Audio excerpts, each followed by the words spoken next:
America earlier. So another top finish here, which they will most likely get, will have them earn that spot to the Grand Prix final. Yeah, it's really a math game, isn't it? First place here, second place there, and someone else on the other side of the world is doing the same thing, and it comes down to the last few two competitions to add everything up. Every point counts.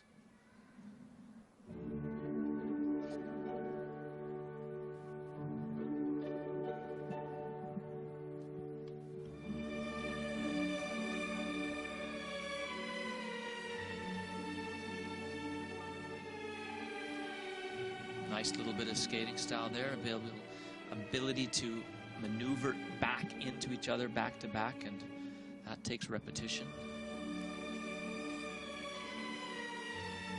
Gearing up for their first huge element, the quad twist. 4 rotations, up she goes. Yes, beautifully done.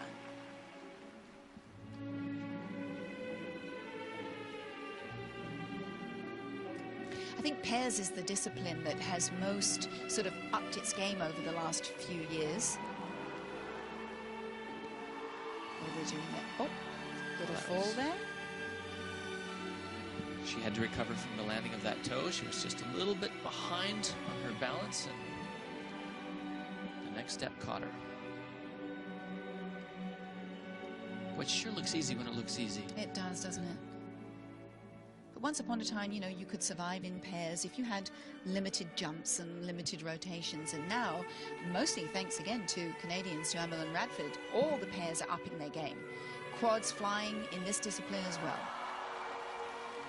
Well, they can do a throw quad Salchow. That, a triple version, 3 revolutions of the back inside edge, named after Mr. Salchow so long ago.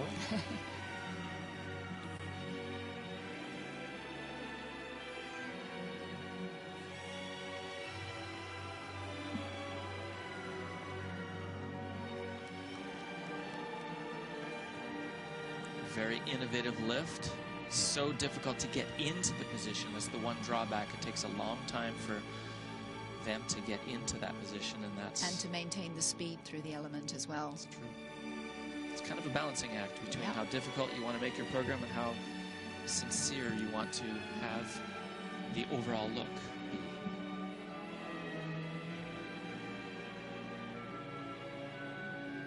What I like about these two, differently to the Russian pair that we just watched, their connection with each other and with the audience seems a lot stronger. They're not just letting the program go and getting the elements done. They're not phoning it in. There seems to be a real connection all the time with everything they're doing. The Russians had a little bit more of a feel of, well, you know, okay, we have to do this now and then this. But these two have a higher level, a sort of more integrity in the performance for me.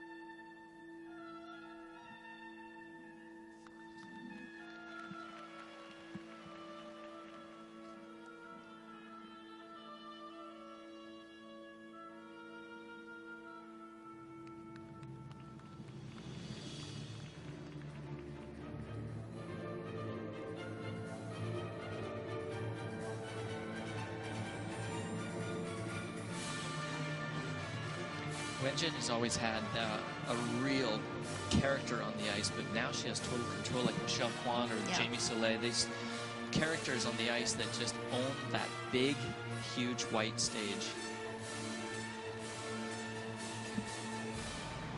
That's brave, isn't it?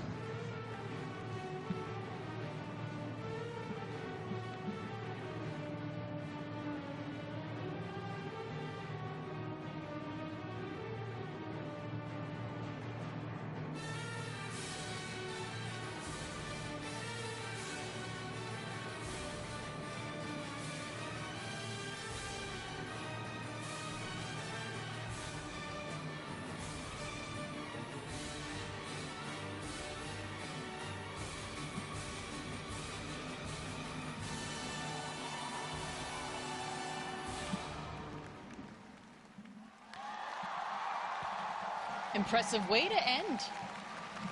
Huge energy level right to the very end. Doing that lift right at the very end. Wow. They are an overall team now, as you said earlier. They're an They've adult. got it all. They're a grown-up team, and they deserve it. I have no idea who's going to win, which is kind of exciting. And you're going to have to wait, because we're going to get their marks after the break. They are the 3-time World Junior champs. Will they have another ticket to the Grand Prix final? By Petro Canada, we are in Beijing, China. Perhaps that is a future figure skater there, taking in the action and anxiously awaiting the marks of the Chinese pair of Wenjing SUI and Stong Han. And your thoughts on their performance here? They were leading after the short program. That's one of the reasons why they are one of the best in the world. That quad twist is clean and pure. Oh, look at her not give up, and then watch this. Oh. Ugh, so just caught Just out when of you balance. think you're safe, you're not. And that is counted as a fall because she went down on her knees, so That's there'll be right. 1 point deduction for that. Well, they've already won Skate America. They have a gold there. And currently it's the Russians who are sitting up top. So Sui and Han will need a score of 141.61 to capture another gold. Quad twist versus 2 quad throws. Who wins? Oh, the Russians. Woohoo. Game on. Shake your So head. they just miss out. That is by 0.37 is See, there's what that they 1 just point miss deduction. out. Without that, they would have got it. Ah, that little slip. That little slip right there was the difference. And that's